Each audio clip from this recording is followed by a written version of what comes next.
Merci d'abord à Julie Palacios pour son accueil. Alors c'est vrai, c'est un accueil entre collègues. Je suis très content de vous voir finalement assez nombreux pour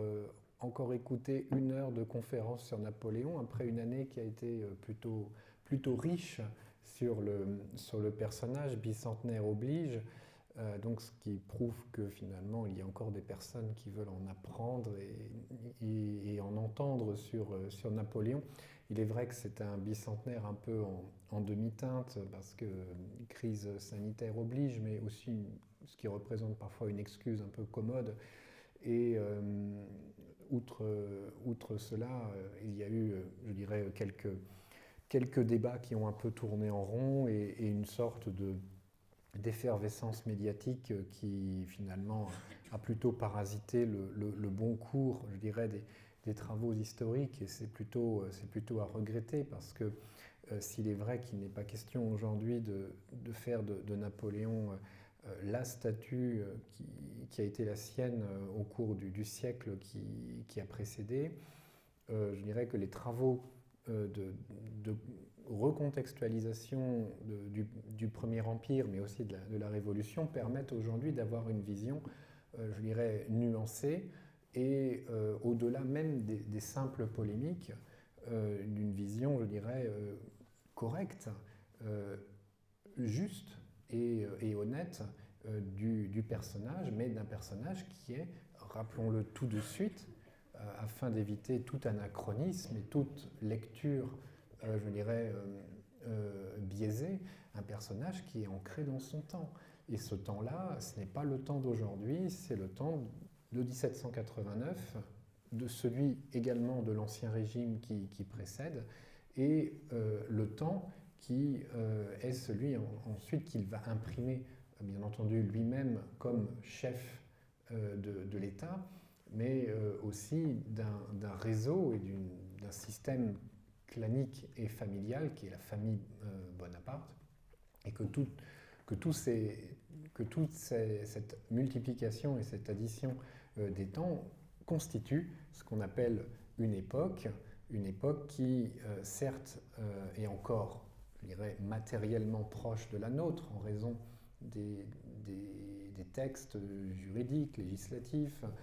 qui continuent un peu à irriguer le système français. Mais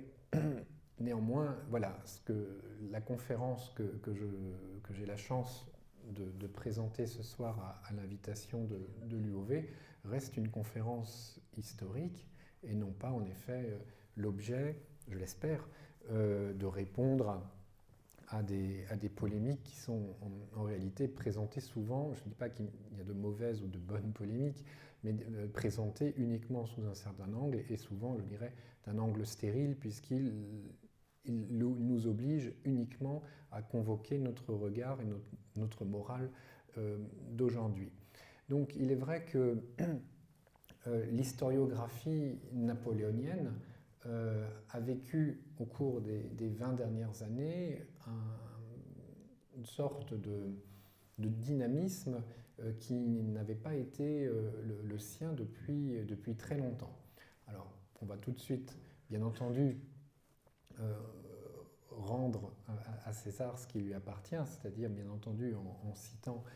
la personne sans laquelle il n'y aurait jamais eu finalement d'études napoléoniennes en France au cours, là cette fois d'un temps un peu plus long, c'est évidemment Jean Tullard, que vous aurez d'ailleurs la chance de revoir lors du prochain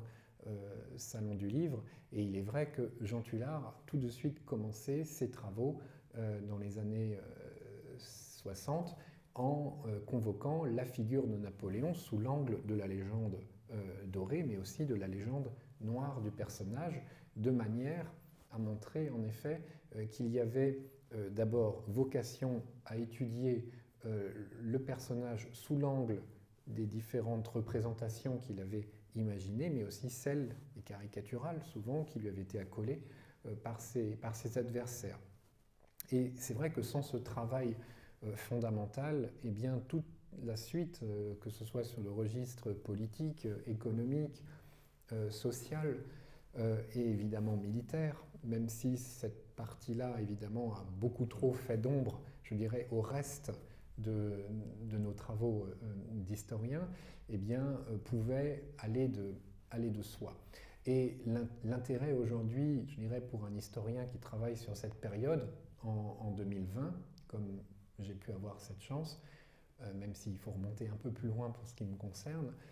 eh bien, notre chance, c'est de pouvoir justement croiser les différents styles et les types d'histoires qui qui ont été écrites au cours de toutes ces années. C'est-à-dire recourir à la fois aux pratiques de l'histoire économique, sociale, politique, pour non pas donner un seul angle de vue, mais une multiplicité d'angles. Par exemple, c'est ce qu'avait fait remarquablement bien Alessandro Barbero, historien italien, dans sa bataille de Waterloo, paru il y a déjà au moins une bonne quinzaine d'années, qui avait l'originalité de présenter finalement les strates, les différentes strates sociales qui s'étaient aussi affrontées durant cette bataille, et de montrer la multiplicité des points de vue. Ce qui n'avait pas toujours été le cas, puisque l'histoire militaire avait d'abord été celle des commandements, et en aucun cas, la plupart du temps, celui je dirais, le plus ras du sol. Donc, à bien des points de vue, on voit que l'historiographie a largement contribué à faire apparaître de nouveaux types de narration de l'histoire, et notamment d'une histoire qui est extrêmement vaste, complexe, qui embrasse donc plusieurs temps, comme je le disais au début, mais aussi plusieurs espaces. Et c'est peut-être en cela que j'ai voulu, je dirais, tracer ma voie, donner un aperçu supplémentaire, c'est celui d'intégrer les différents champs européens à la dimension, à la réflexion de la Révolution française, notamment tout simplement en admettant une chose toute simple, c'est que la Révolution française n'a peut-être pas commencé en France, mais à l'étranger. Et qu'à partir justement de ce moment-là, Napoléon, qui n'est pas français d'origine, s'inscrit dans un cadre résolument européen dès les premières années de son existence, et qu'il va faire progressivement sienne l'idée d'une France à la fois puissance, je dirais protectrice d'un certain nombre d'États européens, mais aussi finalement d'une idée, on va dire, plus universelle, qui est celui en effet de la fin de la féodalité à travers l'Europe, et qui est en soi en effet je dirais, l'héritage principal révolutionnaire qu'il a porté. Donc du coup, vous avez peut-être compris pourquoi le titre de mon livre, qui s'intitule « Révolution impériale », parce que la Révolution française est en soi un phénomène impérialiste, très rapidement, dès 1792, avec la conquête de la Savoie, du comté de Nice, et les futures opérations qui vont avoir lieu dans les Pays-Bas autrichiens. Mais l'Empire de Napoléon est lui-même une œuvre révolutionnaire en soi, puisqu'elle contribue en fait à consolider et à poursuivre ce qui a été parfois mis en place de façon brouillonne au cours des années qui ont été celles d'abord de la terreur, puis celles on va dire, de la glaciation directoriale et de ces lamentables coups d'État. Donc, à plus d'un point de vue, je dirais que la coupure artificielle qui a été celle de l'historiographie, on va dire, officielle, qui consiste à dire d'arrêter la Révolution en 1799. On se souvient très bien c'est un exemple qui est resté célèbre, du dictionnaire qui présentait le général Bonaparte mort en 1799. C'est une stupidité. On va dire c'est juste l'ordre de l'anecdote et de la, je dirais, de la poudre aux yeux, parce que Napoléon existe déjà avant 1799 et le général Bonaparte continue en réalité à être un personnage sous les habits de l'empereur, certes, mais un personnage qui continue sa carrière jusqu'en 1815, avec des fortunes diverses, il est vrai, mais il y a chez lui, en effet, une continuité, et notamment un regard sur son temps qui est à la fois un regard hérité des structures d'Ancien Régime et un regard qui est hérité, en effet, de la Révolution. Mais la question qui se pose, en effet, c'est quelle révolution ? Parce qu'en fait, il y en a plusieurs en réalité, et comme je me permettais de le dire un peu de façon directe, c'est vrai que la Révolution française ne débute pas en France. Elle commence même, on pourrait en trouver des prémices dès les années 1720-1730 dans ce qui s'appelle à l'époque les révolutions de Corse. Et donc, connaissant les origines de Napoléon, il est évident que cette question corse va devenir, je dirais, un de nos fils conducteurs, et cela l'a été d'abord dans un livre précédent que j'ai publié qui s'appelait Napoléon, un système de famille, et j'ai repris également un certain nombre de réflexions que j'avais laissées de côté pour l'élaboration de ce travail sur la révolution impériale, en partant tout simplement de cette problématique corse. D'abord, peut-être qu'en effet, je ne pense pas que tout le monde se rappelle ici dans la salle que dès 1729, la Corse décide, enfin une partie de la Corse, surtout celle de l'intérieur, décide d'entrer en révolution contre la tutelle qui est la sienne et qui est la tutelle génoise. Donc là-dessus, excusez-moi une toute petite parenthèse, mais comme je sais que c'est une question qu'on a l'habitude de poser, je vais y répondre tout de suite. La Corse est sous tutelle génoise, elle n'est pas génoise. Donc Napoléon n'a pas pu naître génois comme on l'a longtemps aussi affirmé. C'est une erreur commune, mais en réalité la Corse est plus une colonie génoise qu'une partie de cette République. Les Génois font la différence entre ceux qui sont citoyens de la République de Gênes, qui vivent à Gênes, et un tout petit nombre d'entre eux seulement sont amenés à diriger la République, à faire partie du Sénat. C'est une république oligarchique. Et Gênes, comme toutes les républiques marchandes d'origine médiévale, a eu des comptoirs un peu partout le long de la Méditerranée, pour ce qui la concerne jusqu'en Crimée et notamment au Levant. Pour autant, ce ne sont pas des parties, ce sont pas des parties de la République de Gênes dans le cadre d'une nationalité telle que nous la connaissons aujourd'hui. Ce sont des comptoirs. Eh bien, pour ce qui est de la Corse, c'est à peu près la même chose. Gênes possède la Corse, finalement, comme on possède une propriété foncière qui va vous donner des revenus et surtout qui vous offre un regard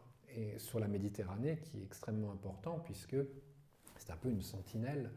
qui se trouve là dans le cadre d'une Méditerranée qui, rappelons-le, est quand même un espace d'insécurité permanente avec une piraterie très présente. N'oublions pas que la Sicile, la Sardaigne, la Corse, mais aussi les côtes de Provence et les côtes italiennes font l'objet de raids réguliers de la part des barbaresques et de leurs alliés pour tout simplement aller s'approvisionner en esclaves sur les marchés d'Alger et de Tunis. Donc cette Corse-là a besoin de personnel militaire pour se défendre et donc les Génois vont faire appel à des mercenaires, et parmi ces mercenaires, au début du XVIe siècle, on trouve un certain Francesco Buonaparte, qui est originaire d'une petite ville la petite ville de Sarzane, qui se situe entre Pise et Gênes, mais qui est en fait une ville, on va dire, entre guillemets, autonome. Et donc ce Bonaparte va faire souche à Ajaccio, qui se trouve alors à une sorte de préside, c'est-à-dire une ville elle-même autonome dans le cadre du domaine corse de la République de Gênes. Donc les Bonaparte vont peu à peu devenir, certes ils sont sujets de la République, mais ils sont avant tout des Ajacciens et donc ils appartiennent au petit groupe de notables qui constituent les forces vives de la ville d'Ajaccio. En aucun cas, ils sont génois. Les cartes d'identité au XVIIIe siècle, il faut oublier, ça n'existe pas. Vous n'avez pas de nationalité comme c'est le cas aujourd'hui. Donc voilà, je ferme ma parenthèse. On pourra peut-être revenir dessus plus tard avec les questions, mais je tenais quand même malgré tout à l'expliquer. Et donc en 1729, eh bien, une petite partie de la Corse, surtout centrale, se rebelle contre l'autorité génoise et demande finalement plus de considération de la part de sa tutelle. Au départ, ce n'est pas une révolte indépendantiste. Elle va le devenir au fur et à mesure que les choses en effet s'enveniment et que les Génois ne répondent pas autrement que par la répression aux demandes qui sont faites par les Corses. Et on voit apparaître plusieurs personnages à cette époque-là très, très importants, très intéressants, notamment un certain Giacinto Paoli, qui est le père de Pasquale Paoli, qui est déjà présent dans les organigrammes de la Révolution corse dès cette époque-là. Et puis un personnage un peu sorti de nulle part, le baron Théodore de Neuhoff, un gentilhomme du Palatinat, qui probablement envoyé de la part dans le cadre des réseaux jacobites donc, qui se battent pour les Stuarts, envoyé en Méditerranée pour essayer de voir s'il y a lieu en effet de fomenter des troubles qui pourraient servir les intérêts de la maison Stuart. Eh bien, Théodore de Neuhoff se proclame roi de Corse, à peine ayant mis le pied sur l'île. Et là, on voit en effet se développer un système, une idée indépendantiste, et Neuhoff ne va pas se comporter en roi absolu, bien au contraire, il va essayer, puisqu'il appartient à ces réseaux maçons très importants qui commencent déjà à un peu irriguer l'Europe à cette époque-là, Neuhoff va vouloir régner, dit-il, dans le cadre d'une monarchie constitutionnelle. Son règne va être très très court, il n'a pas d'argent, ses soutiens le lâchent, il va penser pouvoir trouver du soutien, notamment à Londres, mais il est arrêté évidemment sur place pour cause de dette et il va connaître une assez triste fin entre la prison, les créanciers, toutes sortes d'ennuis, mais il va laisser en Corse l'idée qu'après tout, le pays peut subvenir à ses propres besoins et qu'il n'a plus besoin justement de la tutelle corse génoise pour exister. Et c'est à partir des années 1750 qu'un deuxième cycle révolutionnaire s'enclenche à cette époque-là dans le pays. Alors cette fois-ci avec un nouveau personnage, le fils de Giacinto, Pasquale, qui prend la tête des insurgés et qui crée cette fois-ci un État corse, qu'on appelle parfois la République de Corse, mais aussi Regno de Corsica, donc le royaume. Un royaume évidemment sans roi, mais un royaume d'abord on dirait, en contradiction avec l'idée républicaine oligarchique génoise. On devient un royaume justement pour se distinguer de la République de Gênes. Certains vont dire que Paoli avait peut-être l'intention de se faire couronner lui-même roi un jour et qu'il avait même fait venir à cet effet un trône pour sa résidence de Corte, mais là c'était plus à l'époque déjà des rumeurs assez malveillantes qui couraient de la part de ses adversaires, parce que évidemment Paoli n'a pas le soutien entier de la population corse avec lui. Les Génois ont encore des alliés, notamment dans les familles de ce qui subsiste de la grande aristocratie corse, et on va avoir des batailles assez restreintes, mais pourtant assez sanglantes, qui vont avoir lieu dans les années 1756-1760. Et puis, Paoli va avoir l'idée, on va dire, véritablement inspirée, de créer à Corte, donc là où est sa capitale, puisque les côtes sont toujours occupées par les Génois, de créer non seulement des structures d'État, mais aussi une université. Et il a besoin d'amener autour de lui des personnes compétentes, qui soient administrateurs, penseurs, philosophes. On va voir arriver par exemple des voyageurs d'Europe, un peu partout, qui sont intrigués par ce que développe Paoli. La Corse, c'est une terra incognita, en réalité, elle apparaît sur les cartes. On ne connaît pas vraiment ce pays, il n'existe pas d'histoire écrite à cette époque-là, si ce n'est quelques exceptions près dans les chroniques médiévales, et puis au XVIe siècle avec la révolte de San Piero Corso. Mais ce n'est pas un terrain très connu, que ce soit pour les Français ou les Anglais qui regardent de près, puisque je vous ai dit que Théodore de Neuhoff avait des réseaux anglais derrière lui. Donc la Corse est une énigme un peu, et parmi les voyageurs qui la fréquentent à cette époque-là, on trouve un certain Boswell qui d'ailleurs s'est arrêté à un moment donné, avant d'aller en Corse, chez Jean-Jacques Rousseau, qui lui a conseillé d'aller voir ce qui se passait. Et Jean-Jacques Rousseau, qui, en lisant les rapports de Boswell, la correspondance qui lui est écrite, va écrire un projet de constitution corse.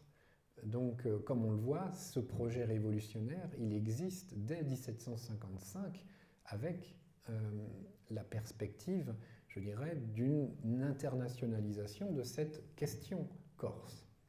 Et d'ailleurs, cette internationalisation ne va pas tarder à arriver avec le contexte de la guerre de 7 ans et les grandes difficultés qu'éprouve alors la République de Gênes à conserver cette forme de colonie qu'elle possédait et qui va proposer, ni plus ni moins au roi de France, de la lui céder. Et c'est vrai que dans le cadre de la défaite infligée par la Grande-Bretagne et ses alliés à la France, la perte du premier empire colonial, l'adjonction d'une île centrale dans la Méditerranée occidentale semble une bonne solution au duc de Choiseul pour reprendre plus tard justement le conflit contre la Grande-Bretagne. Donc il accepte. Et déjà à cette époque-là, c'est un mini tollé en Europe lorsque les troupes françaises débarquent en Corse pour prendre le pays. Parce que là encore, il n'est pas question de faire de la Corse, je dirais, une terre française à part entière, mais tout simplement de reprendre ce que les Génois avaient laissé. Et beaucoup, parmi justement l'entourage de Paoli, espéraient que le roi Louis XV ne deviendrait seulement que le protecteur raisonnable et très éloigné de la Corse et laisserait la Corse se gouverner elle-même. Or, ce n'est pas du tout ce qui va se produire. On va rapidement avoir des affrontements armés. Et finalement, en 1769, c'est la déroute complète pour Paoli qui est obligé de prendre la route de l'exil pour la première fois. Enfin, non, ce n'est pas la première fois de sa vie, puisqu'il avait déjà commencé avec son père, mais du moins en tant que chef d'État, et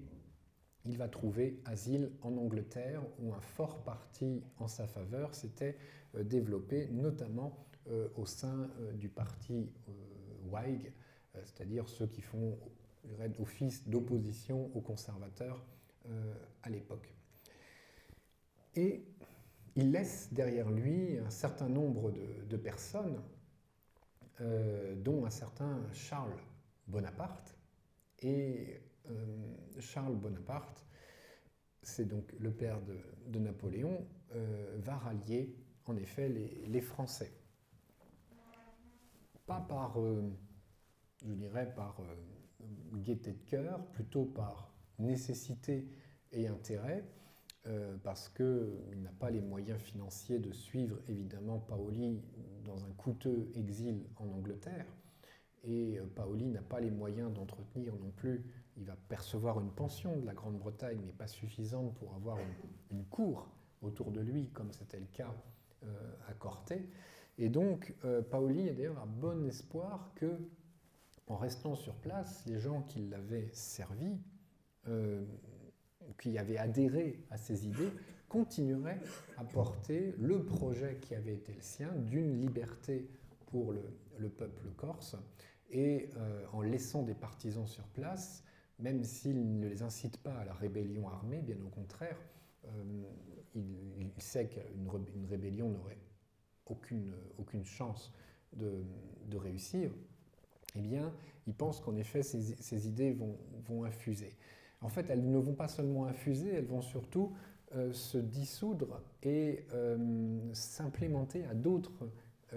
idées, c'est-à-dire notamment à travers les grandes idées physiocrates de l'époque, dans lesquelles Charles Bonaparte va se retrouver et demander à la couronne française un certain nombre de subventions pour pouvoir développer des grands projets de culture dans les environs d'Ajaccio, puisqu'il est propriétaire. Il ne faut pas non plus voir les Bonaparte comme des gens vivant dans la misère, parce que ça aussi c'était une image qui a longtemps été, je dirais, hâtivement accolée à la leur. Charles Bonaparte n'est pas riche, il n'est pas pauvre non plus, et il possède un pouvoir important, celui du savoir. Il a fait des études en Italie, il a passé son doctorat à Pise, et il possède un réseau assez important de professeurs, de juristes, d'avocats, et donc lui-même est avocat à Ajaccio, et à ce titre, il remplit d'ailleurs les fonctions de douzainier de la ville. Et bien que rallié aux Français, il va donner à ses enfants ce goût de l'histoire de leur pays, et particulièrement Napoléon, le jeune Napoléon, va y être très sensible. Dès les années 1780, alors qu'il a à peine 14-15 ans, qu'il se trouve dans son école militaire à Brienne, il demande à ce que son père lui envoie l'histoire de la Corse et de Paoli que Bossuet avait écrite et que Charles possédait toujours, en promettant de la lui rendre, ce qui laisse entendre que Charles avait une véritable affection pour ce livre qui lui rappelait des souvenirs glorieux de son époque, de sa jeunesse. Et donc Napoléon a l'intention, en tant que alors qu'il est jeune officier et qu'il suit encore sa formation d'élève artilleur, a l'intention d'écrire une histoire de la Corse et de l'écrire dans un ton, dans une tonalité extrêmement hostile à la France, en laissant entendre justement que la France a fait avorter un mouvement révolutionnaire important et à ce titre a étouffé le sentiment national corse, mais aussi un sentiment de liberté qui ne s'était pas vu depuis, dit-il, au moins l'époque grecque ou les Romains. Parce qu'on est à cette époque-là où finalement on connaît mieux l'histoire de l'Antiquité que sa propre histoire personnelle proche, et ça c'est un des grands facteurs du déclenchement de la Révolution, c'est finalement ce mimétisme un peu romantique qui est, on va s'identifier à des personnages extrêmement lointains, dont on a des souvenirs qu'à partir de l'histoire d'Hérodote à Thucydide, et de sorte qu'on va en fait déformer la réalité historique pour créer une sorte de fantasme de l'Antiquité adapté à l'ère du temps. Et donc, Bonaparte, lui, n'échappe évidemment pas à ce rêve, à ce mirage de l'Antiquité gréco-romaine, mais il estime justement qu'à bien des titres, les Corses, par leur frugalité, leur sens de l'honneur et finalement leur absence d'histoire écrite, ont su conserver en eux une certaine civilité qui était celle des Romains, des Anciens, et en sont d'une certaine façon les héritiers directs. Ça va être assez intéressant justement à partir du moment où il va croiser ce discours avec ceux notamment des sermons de son oncle, l'archidiacre de la cathédrale d'Ajaccio, Joseph Fesch, qui est donc le fils né du deuxième mariage de la mère de Napoléon, Laetitia, qui avait épousé un officier suisse au service de la France, ce qui prouve d'ailleurs que les Bonapartes étaient assez divisés eux-mêmes déjà à l'époque entre partisans de la présence franco-génoise et partisans paolistes. Et donc, il va croiser son discours antique avec certaines des références bibliques et, je dirais, religieuses de son oncle. Et d'ailleurs, à ce titre, certes, il va un peu les laïciser, mais il refait sien le discours de son oncle qui aspire à une église des origines. Donc de même que l'on aspire à une civilisation des origines à cette époque-là, en essayant de retrouver ce qui étaient les vertus antiques et donc les vertus gréco-latines, on va aussi s'astreindre à essayer de retrouver une église qui ne vivrait pas seulement dans le luxe, mais qui était celle justement des origines, avec les petites communautés et une relative pauvreté. Quand on sait que Fesch va devenir l'un des principaux collectionneurs de tableaux d'Europe de son temps, ça l'a fait bien entendu un peu sourire, mais c'est aussi justement c'est ça, être confronté à une réalité historique entre les mots et la réalité. Et donc, à cette époque-là, en 89, néanmoins, ils y croient. Ils croient en une restructuration de la société et en une sorte, non pas de révolution, mais de restauration des bonnes mœurs, c'est-à-dire d'une morale qui viendrait combattre la corruption de l'Ancien Régime, la vénalité des charges, et de la sorte que, en effet, le mérite de chacun puisse s'exprimer. Mais ça, c'était un discours que tenait Paoli en 1760. C'est un discours qui est justement déjà profondément ancré dans ceux qui l'ont connu et qui, même à défaut de le connaître, l'ont fréquenté par des intermédiaires. C'est le cas, par exemple, du frère de Napoléon, Joseph Bonaparte, qui, dans le cadre de ses propres études en Italie, va rencontrer non pas Paoli, parce que c'est loin, Londres, mais le frère de ce dernier, qui, à l'époque, se trouve confortablement installé en Toscane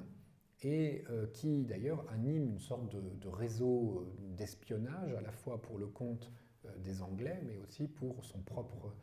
compte. Donc, ce Clemente Paoli, le frère de Pasquale, va recevoir avec infiniment de plaisir le fils de Charles Bonaparte, décédé en 1785, dans l'idée justement de faire vivre ce réseau et d'avoir sur place des relais. Alors, les événements qui se déroulent en France à partir de 89 vont hâter le retour de Paoli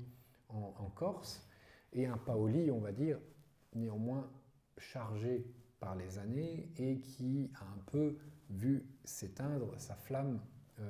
révolutionnaire. Il va professer un certain monarchisme qui va beaucoup décevoir justement la jeune garde qui s'était constituée, dont les Bonaparte font partie, et qui vont très vite embrasser en réalité les rangs d'une opposition qui d'abord ne se distingue pas de la majorité, parce qu'il est impensable de s'opposer au père de la patrie, parce que c'est encore comme ça que Paoli est considéré en Corse par une immense part de la population. Mais cette opposition, d'abord souterraine, va peu à peu s'exacerber à mesure que les événements en France vont se radicaliser. Parce que Paoli, évidemment, n'accepte pas le 10 août 1792 la chute de la monarchie. Il n'accepte pas, encore moins, l'exécution du roi le 21 janvier 1793. Et convoqué devant la Convention pour se justifier par rapport à sa conduite et à ses idées, il va tout simplement répondre qu'il n'a ni l'âge, ni l'envie, ni les moyens de venir en France, et qu'à partir de ce moment-là, c'est une nouvelle sécession de la Corse qui débute. Et c'est là où Paoli fait preuve en effet d'un certain sens, je dirais, de l'histoire, puisqu'il va proposer aux Corses une nouvelle constitution qui va créer ce qu'on appelle le royaume anglo-corse. Alors on va surtout garder l'idée du anglo pour montrer qu'en fait il avait fait appel à une puissance ennemie de la France pour pouvoir faire vivre son projet politique. Mais surtout, en fait, quand on lit cette constitution de Paoli, on se rend compte que c'est un véritable bras d'honneur qu'il adresse à la Convention, à son discours toujours plus égalitariste, mais en réalité toujours plus hypocrite d'une certaine manière, en disant que lui n'a pas de leçons à recevoir en matière de liberté et que les libertés qu'il offre à ses concitoyens corses sont bien plus garanties que celles dont peuvent jouir à la même époque les Français, on va dire, confrontés à un système de terreur. Donc ça, vraiment, évidemment, l'historiographie française ne va pas vouloir en entendre parler pendant très très longtemps, se contentant d'accoler une étiquette de traître à Paoli. Napoléon lui-même, expulsé de Corse au début de l'année 1793, contraint de revenir sur le continent avec sa mère, ses frères et ses sœurs, ne va pas pouvoir pardonner cet affront que Paoli lui fait, mais pourtant, on voit qu'il n'a jamais été tout à fait amené à condamner totalement la personnalité de Paoli, qui lui a toujours conservé une grande dose, une grande part de respect, ne serait-ce que justement pour ce qu'il avait contribué à faire naître, et puis finalement à montrer que d'autres chemins de la Révolution étaient possibles, et des chemins beaucoup plus pacifiques. Parce que c'est vrai qu'à part les escarmouches de la décennie 1750, les combats qui se sont déroulés en 1793 en Corse,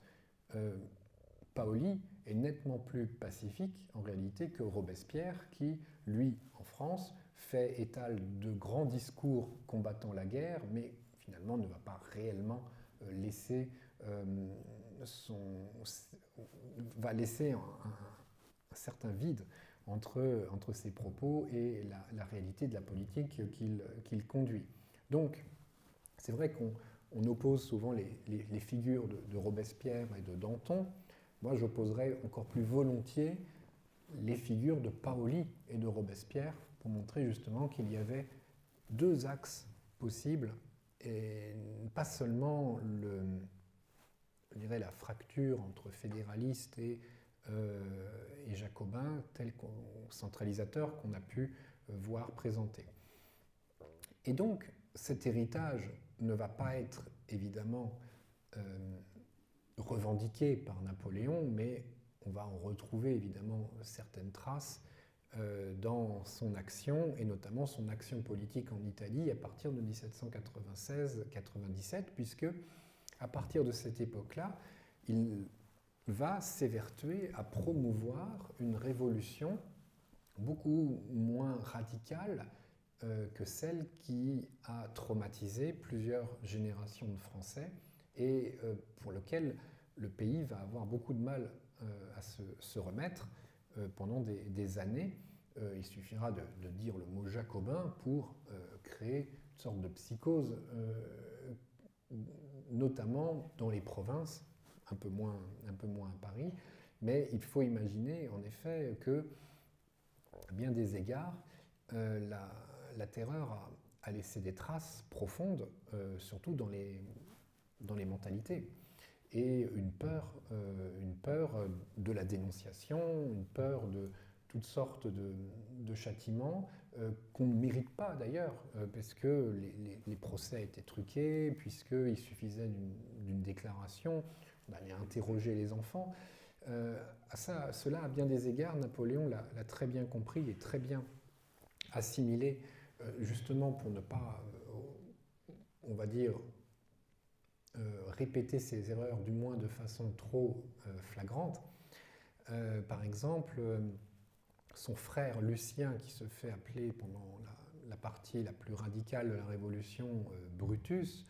eh bien, Napoléon va rappeler que Brutus, justement, qui fait en fait référence à la tragédie de Voltaire, est un mauvais exemple, puisque c'est un parricide. Et que ce que la Révolution, la grande erreur qui a été celle des Jacobins et des terroristes, a été de porter atteinte à ce qui est le plus sacré en Corse, c'est-à-dire à l'ordre familial,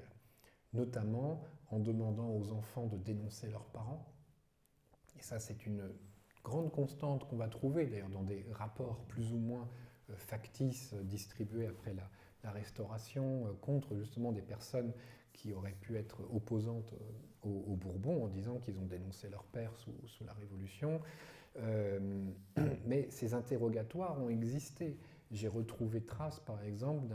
d'un jeune sous-préfet de Napoléon qui s'appelle Hyacinthe de Barthélemy, qui écrit dans ses souvenirs, il a 8 ans, il a 7-8 ans seulement, peut-être même moins,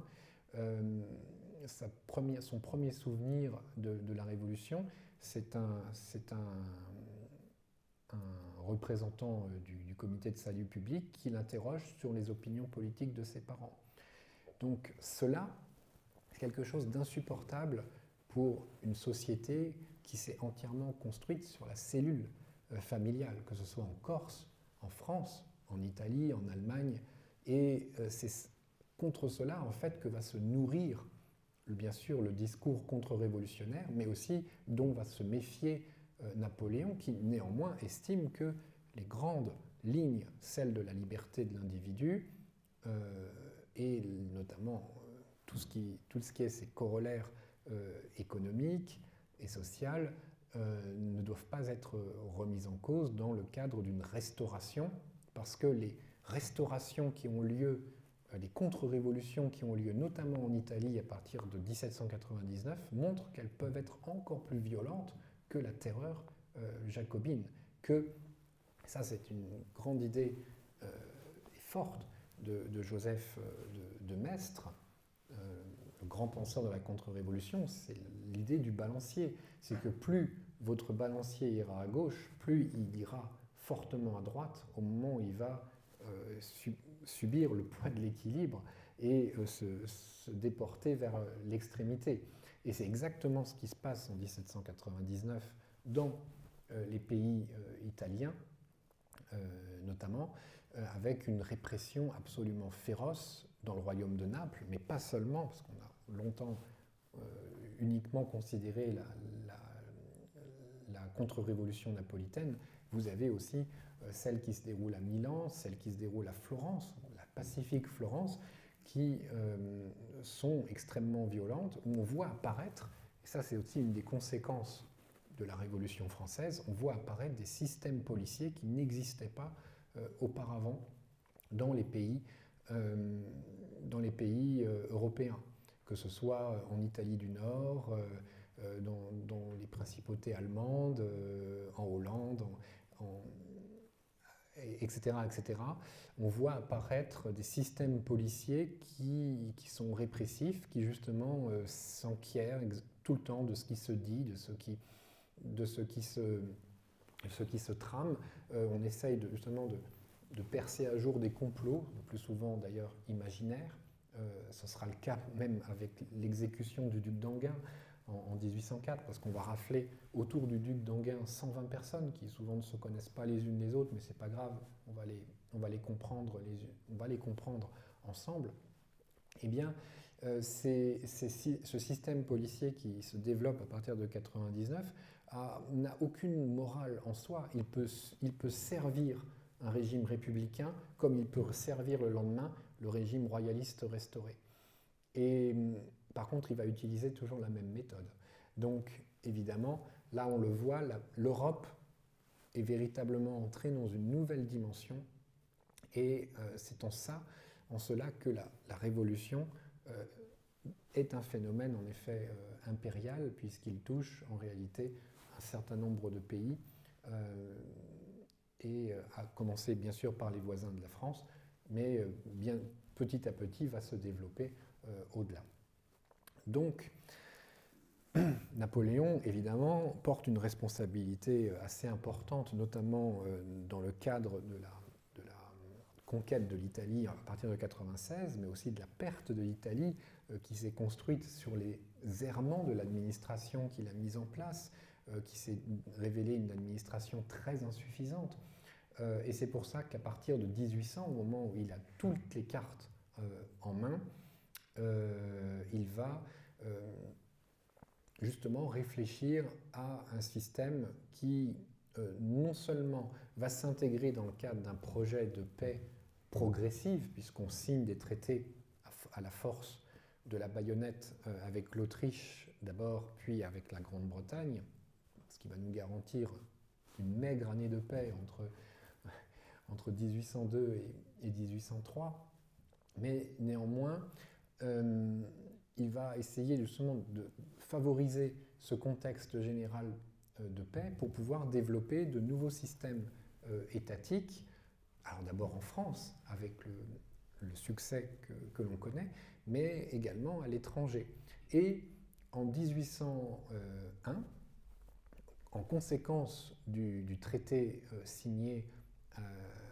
à Lunéville, il va accueillir pour la première fois à Paris un jeune prince de la famille de Bourbon, ce qu'on n'avait pas vu même depuis quelques années, et va lui faire les honneurs d'une véritable visite, alors pas une visite officielle, parce que le jeune prince en question est, on va dire, incognito, mais tout le monde sait évidemment qui il est, mais une véritable, cela va devenir une visite en réalité avec des contours officiels. Et d'ailleurs, Napoléon en profite pour voir comment réagit la population au contact d'un prince Bourbon. Il n'est pas déçu en voyant effectivement se reconstituer, se réaffirmer des sentiments qui n'avaient été finalement que très légèrement enfouis et qui ressurgissent immédiatement au contact d'une seule personne. Ce jeune prince Bourbon, c'est Louis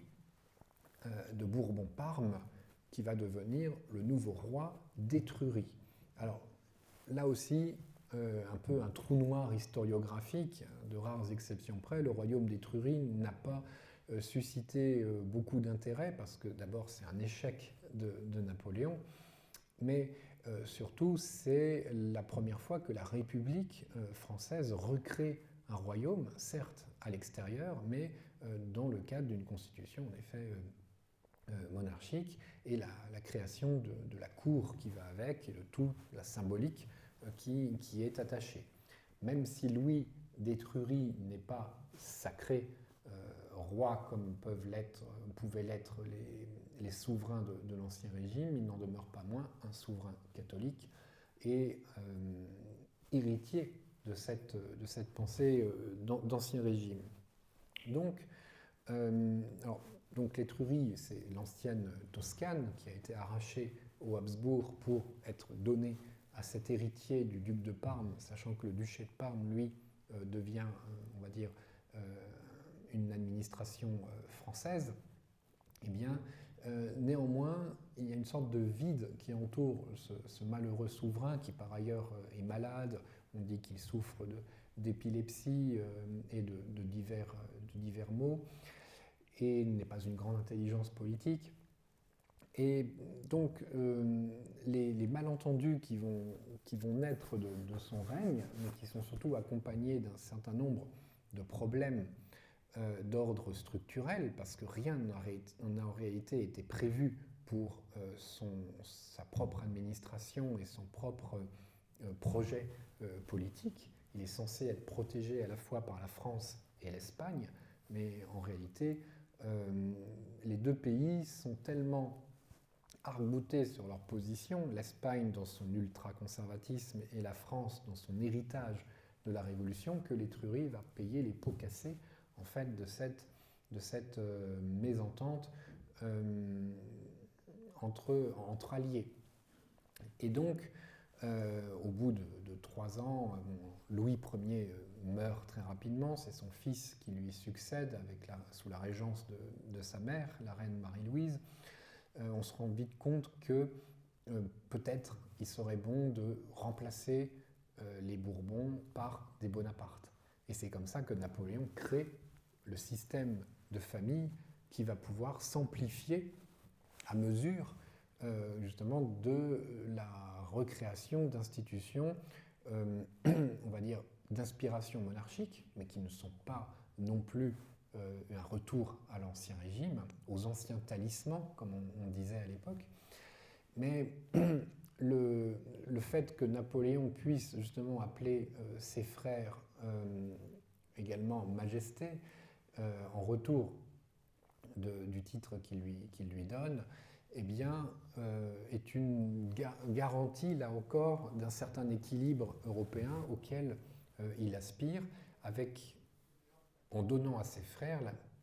la mission de concrétiser les réformes qu'il a mises en place en France, mais qui sont aussi, on va dire, une révolution de velours dans les pays dans lesquels il règne. Donc c'est ainsi que Élisa, sa sœur, va devenir la grande duchesse de Toscane. On oublie le royaume d'Étrurie, une nouvelle fois. Et Joseph va régner d'abord sur Naples, puis justement sur l'Espagne, dans le cadre de ce projet de remplacement des Bourbons. Louis va devenir roi de Hollande, un pays qui, lui aussi, j'aurais pu en parler au début de ma conférence sur un pays révolutionnaire, dès 1787, un pays républicain, travaillé par l'esprit égalitariste, dans lequel se sont affrontés très violemment partisans jacobins et partisans, enfin, qu'on pourrait trouver comme tels, jacobins du moins, et conservateurs. En fait, voilà, c'est là-dessus que se situe la ligne de force. Louis va parvenir à transcender ces courants dans le cadre justement d'une monarchie constitutionnelle destinée à apaiser les différents troubles. Donc, et puis enfin, Napoléon va créer un royaume de toutes pièces en Allemagne, la Westphalie, qu'il va confier à son plus jeune frère, Jérôme, qui a une réputation de noceur invétéré, mais qui va avoir pour mission, là Napoléon lui donne une feuille de route très claire, de respecter à la lettre la constitution qu'il lui donne. Alors c'est une constitution qui est écrite à Paris, qui est envoyée à Cassel, la capitale de Jérôme, mais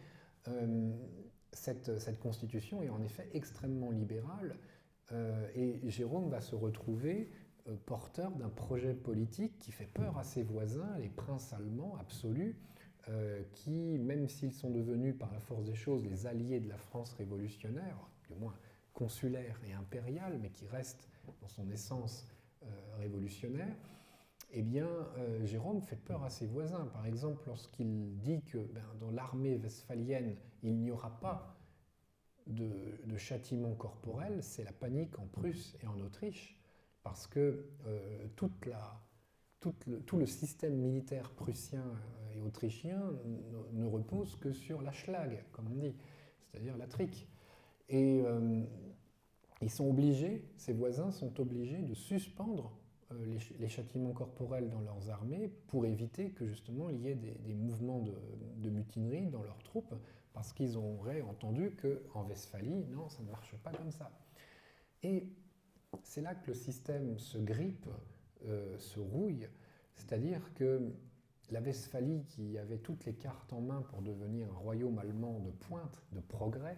dans lequel régnait l'égalité, avec le suffrage universel, c'est une grande nouveauté. Ça, il faut l'oublier quand même, enfin, pas l'oublier, mais Napoléon a rétabli en 1800 le suffrage universel masculin, il faut le préciser quand même, mais ne pas oublier que le directoire était revenu à un système censitaire. Et la Westphalie va être effectivement amenée à élire des députés, ce qui est une grande nouveauté, ils n'ont jamais connu ça. Et la force des choses fait que la chambre westphalienne ne va en réalité se réunir que 2 fois. Donc on a une magnifique coquille qui va se révéler vide.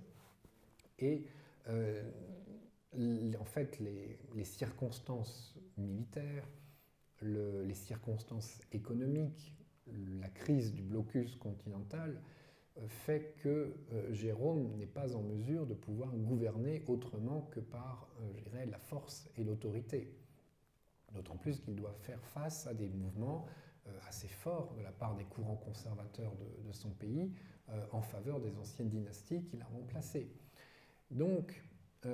comme on le voit, ces beaux projets vont se fracasser sur la raison de l'histoire et puis surtout sur une naissance d'un nouveau sentiment national qui n'existait pas auparavant et qui apparaît dans de nombreux pays contre la présence française, jugée abusive, mais souvent à raison. La Westphalie, d'un côté, c'est en effet une sorte de, on va dire, de grands parcs d'attractions des droits de l'homme voulus par Napoléon, et de l'autre côté, une véritable réserve d'argent et de dotation pour les généraux et maréchaux qui ont bien servi l'empereur, et qui se transforment en fait tout simplement en sorte d'exploitation capitaliste au dernier degré, qui font regretter parfois aux paysans westphaliens l'ancien régime des seigneurs, parce qu'on va leur demander de produire 2 fois plus pour justement garantir des revenus très élevés à des généraux français qu'ils n'ont jamais vus, qu'ils ne connaissent pas. Voilà le problème du système. Et les campagnes de Prusse, même d'Autriche dès 1805, ont été tellement violentes, tellement vécues de façon dans leur chair par les populations locales, que le sentiment, en effet, national allemand vient, là aussi, rappelez-vous le balancier, en réaction à l'idée universaliste portée par les troupes françaises. Et puis, il faut dire aussi que le discours qui était celui de 1792, de la liberté des peuples à disposer d'eux-mêmes, etc., n'a pas été renouvelé. Et en 1808, les grandes proclamations pour inciter les Espagnols à se libérer tombent totalement à plat. Plus personne n'ose croire que les Français amènent avec leurs armées un soupçon de liberté. En réalité, ils vont amener des réquisitions, ils vont amener des impôts supplémentaires, ils vont amener des interdictions et finalement même une sorte d'étouffement général de la liberté de penser et de publier. On va fusiller par exemple un libraire allemand du nom de Palm. Ça, les Allemands ne vont pas le pardonner aux Français. C'est-à-dire que les héritiers de la Révolution vont se mettre à exécuter des gens qui n'ont fait finalement que mettre en pratique ce qui avait été mis au devant pendant les 10 dernières années. Donc voilà en quoi justement le système n'a pas réussi à se transformer dans la vocation internationale qui avait été celle dès les années 1760, d'une aspiration à plus de liberté dans un cadre renouvelé, parfois